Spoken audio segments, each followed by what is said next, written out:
next movement? What are we going to do? We have to wait today to see if the so going to do something. we wait till 5 o'clock and we see what they do. If they don't put out something by 5 o'clock today saying that they're going to have an emergency meeting, then we know what our next step is. Our next step is to keep showing back up here going knock, knock, knock, knock, knock. When's our emergency meeting? And frankly, folks, then, I mean, where I'm at with how he handled this, I'm glad he chose to at least be there instead of putting, normally they put some lowly receptionist there that doesn't have a clue, and it's like a deer in headlights, and it's like, people are like, why are you being mean to the girl at the front desk? I'm like, because that's the bravest person that could come to the thing. I'm at least glad he had the cojones to stand there for a second, so, you know, he's at least got some. The question is, does he have enough to take the next step, which is to fix the problems? Not complicated things to fix, frankly. Protecting our kids is a pretty easy thing to do, especially when you have them in a contained environment where you can put cameras everywhere. So we continue to keep pressure. Call them, call the school, demand his resignation. I mean, let's not make their lives easy. At the end of the day, we talked about this in the meeting the other day, we have the power of the mob, right? The mob can let them know that this is not acceptable behavior and that we're going to hold them accountable by exercising our First Amendment constitutionally protected activities to address our issues with government in a constructive and trained way. And that's what we're going to do here. We're going to do that. And tomorrow,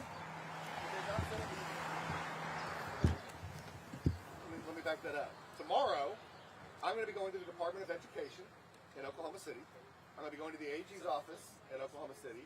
I'm going to be going to the chairman of the education committees in the House and the Senate tomorrow.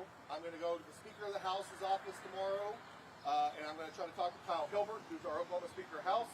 I'm going to go over and talk to Ken Paxton, who I don't care for in the Senate, and I'm going to say we got problems at schools and we need to solve them immediately. First of all, we need to have an anonymous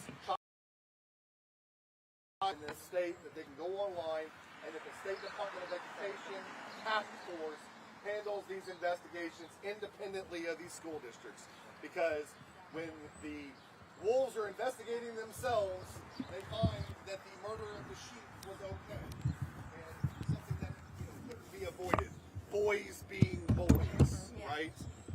That's not the case here. So that's how we. Yeah, exactly. They allow this to happen, and it leads to something like this. So we're going to continue to show up. I'm going to go knock on a lot of doors tomorrow, and when I come up with the next idea, I'm going to post it, and the transparency page is going to share it, and we're going to do whatever we can do. And if I can do something for your kids, or if there's somebody out there that needs me to help them report something, you can reach out to me anonymously. I'll get you with the authorities. Just reach out. Test. That's what I can say. And talk to your kids. Of all things, just ask them, hey, is there anything going on at your school that's making you feel uncomfortable? And it doesn't just need to be Coweta. We've got an epidemic across this country and across this state. Ask them no matter where. Anything happening that makes you feel uncomfortable. Anything happening to your friends that you wish you could stand up for. That's usually an easier way to do it. Anything for them on, because the kid's more likely to tell you about something that's happening to themselves. That's a good way to get into your head.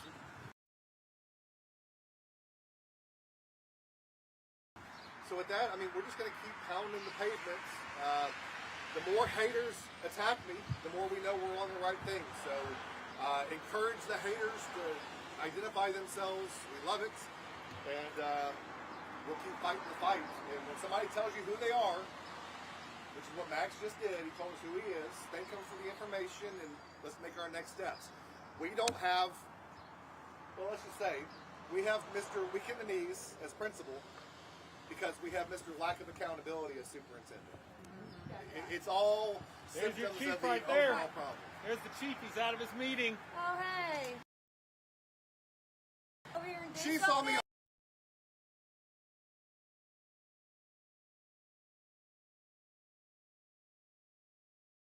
They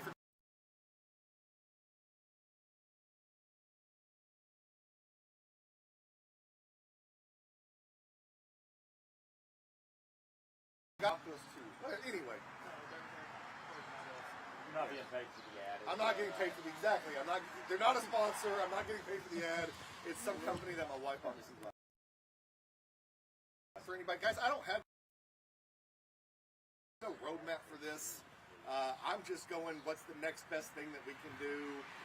And going from there. So is there any parents questions? What kind of walk would it be to go over there and see the chief up there at the gas station?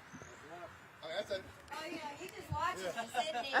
Yeah. Hey, Y'all wait. hey, we see, you know. Well, look, I'm personally a fan of walking up to cops. I do it on a regular basis. I enjoy it. I'm fat and lazy.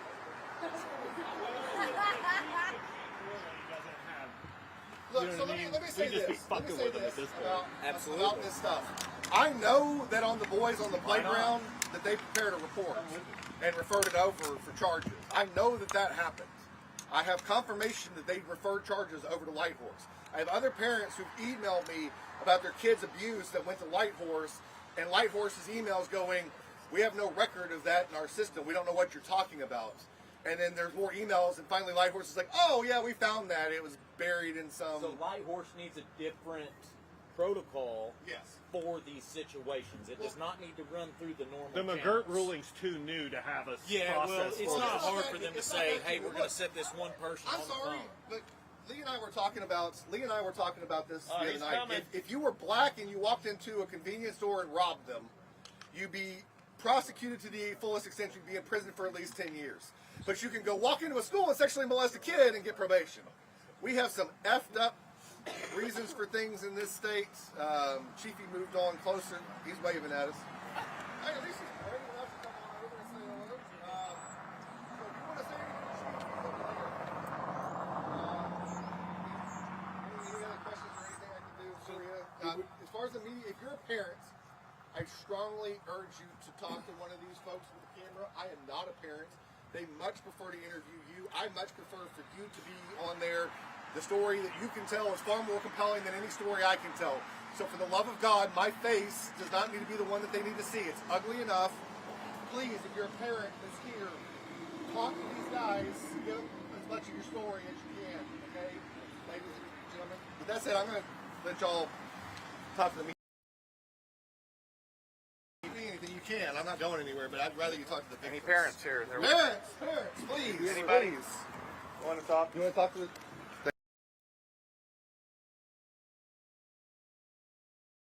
Hardest question I ever ask anybody. First name, last name, how you spell it, and what age and not age. What school does your kid go to? My name's Amber Reddit. It's AMBERRETTIG, and my daughter went to Sloat last year. She's now currently at the academy because her perpetrator is still in high school. So take us back in time. What happened? What are the group of parents here in Coweta upset about, and what are you trying to notify to the superintendent? What we're trying to notify is that because this has been going on for so long, and they keep shoving it under the rug, that this is going to continue to happen. The incident with my child happened last September, and because Mr. Weinegard chose to do nothing about it, I feel like if he had, this could have been prevented for these other children. This could have been prevented. Now, just because people may be hearing this, this is alleged, or do we have proof? We have proof. And talking with your child, I mean, how is your child doing? She struggles a lot. I have to pick her up from school a lot for panic attacks because they still continue to put her in the same room as her perpetrator. She's in counseling. She had to miss out on a lot of end of the school year activities. She's on extensive therapy and medication because of this. Have you raised concern to leadership here at the district, and what has been their response to you? Yes, I have. I've had multiple meetings with Mr. And their responses last year in May when the situation took place.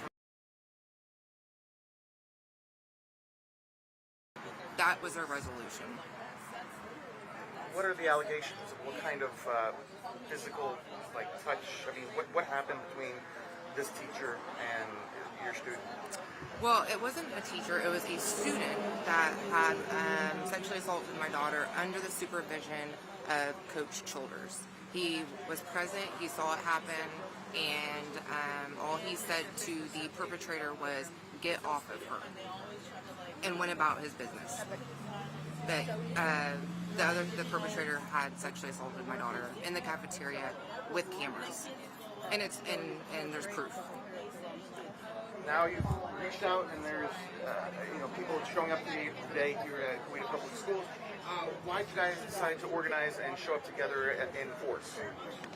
Because with the current situation, which I will not downplay what happened with my daughter, but what is currently going on right now with all of these families and mothers' sons is quite bigger, and it wasn't handled. And so the goal here is that there be justice for our children, that if the staff that's in place cannot supervise our children and ensure that they're protected while they're at school, then get rid of them.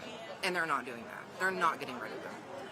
Today you guys are asking for, what were your demands today? You guys were asking for something. What were you guys in there asking with the superintendent? We are asking for a board meeting, an emergency board meeting, to where us parents can come in and say, what are you going to do? What will the consequences be? We as parents, of course, want Mr. Weinecker to either resign, which is not going to happen, or to be at least on temporary suspension until the investigation is complete. As well as the coaches that were involved when the other children were sexually assaulted under their watch.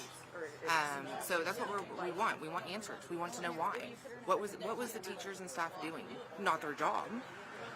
And what's the consequences for those teachers? Because we are keeping all of our children home while they continue, the perpetrators, some of them get to continue to go to school, and the staff continues to live their life. That's not fair. How many parents have been affected by, and how many different incidents are we talking about? About 20, 25 incidents. And that's about 20 parents. And are they here today? Is there anybody else that is a parent that would like to talk? We can't really talk about ours right now. That's fine. I understand. I spoke for some of y'all. Yeah. Any parents? But they're not protecting, and I Anybody just want, parent? this not Don't to wanna happen talk. to these kids. Okay. Understand?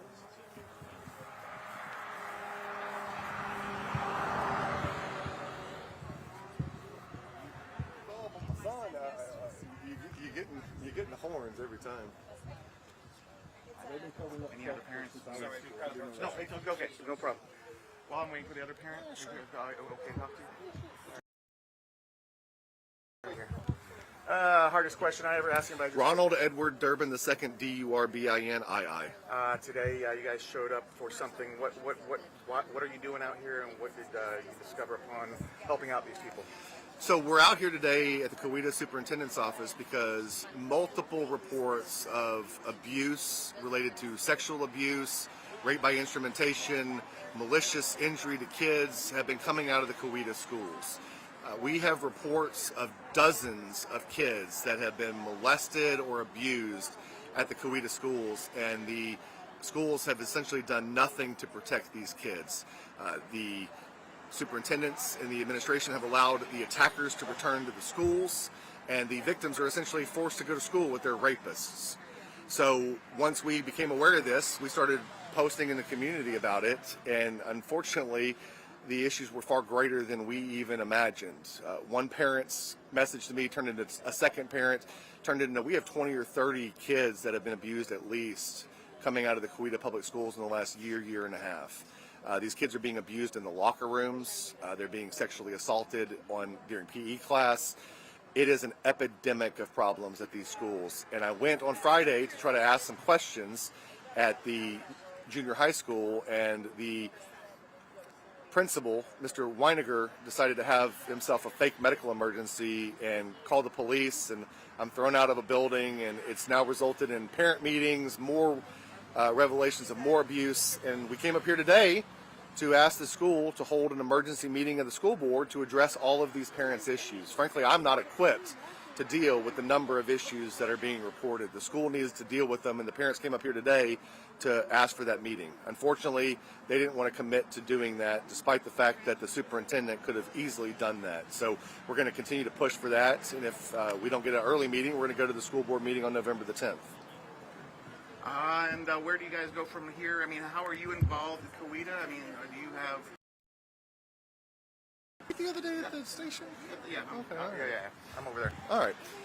So we're with Girl Publishing. We just do investigative journalism around the state, and one parent messaged me about some abuse. She referred me to a second parent. I did one post about it, and I've got kids and parents galore reaching out about this abuse. So essentially it's snowballed into something that we had to come deal with. Kids being abused is something that requires emergency action. So as soon as we learned about these problems and that they're not being dealt with, we took immediate action and came out here. Thanks for your time. Oh, no problem at all. They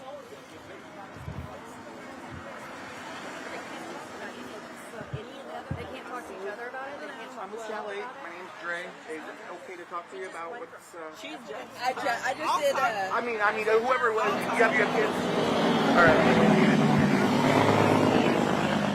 All right. Hardest question I ever ask anybody is first name, last name, how you spell it, and do you have kids in the school district? Megan Schilling. Schilling, Schilling. I have 4 children in this school district, little to about middle age, and I'm here today because I'm very concerned for our community. We talk a lot about in Oklahoma about test scores, and we're 50th in education, but of course we are. Kids don't feel safe at school, and that is the one thing they should be able to do, is feel safe at school. We have a lot of issues where children are being abused by other children, and it's not just plain bullying anymore, it's turning sexual, and that is extremely dangerous.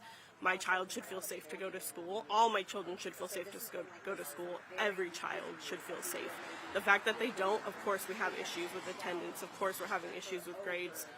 Children do not feel safe to go to school, and we're not having our questions answered. We're not being alerted when we should be. That is a problem that needs to be solved. Today we came here to just ask for an immediate emergency school board meeting, and they denied that. We asked for the immediate resignation of Mr. Weiniger here, and they refused that for us. We just want an investigation done and not have things brushed under the rug, but we're not being listened to, and that is a problem. And you spoke about your children. Have your children faced any abuse or No. neglect? Thank God none of my children have faced any abuse or neglect. They are younger, but I do worry that in a couple years when my child goes to this school, that could happen to them, and I should never feel unsafe. There's already so much that we worry about as parents, and sending your child to school to be assaulted by another child should not be what I'm worrying about. I asked both my children who are older if they feel safe at school. Currently, they go to Heritage. They said they do feel safe at school, and that is a blessing.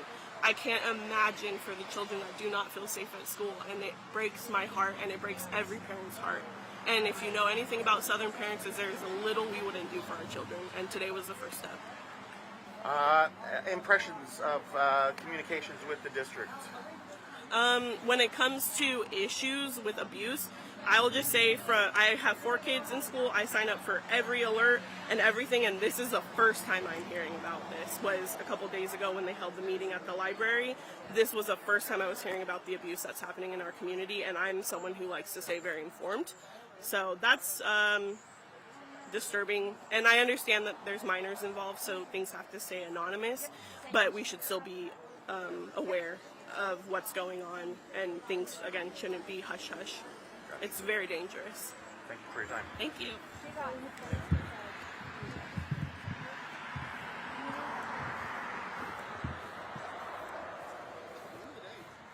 Leaders taking responsibility for problems.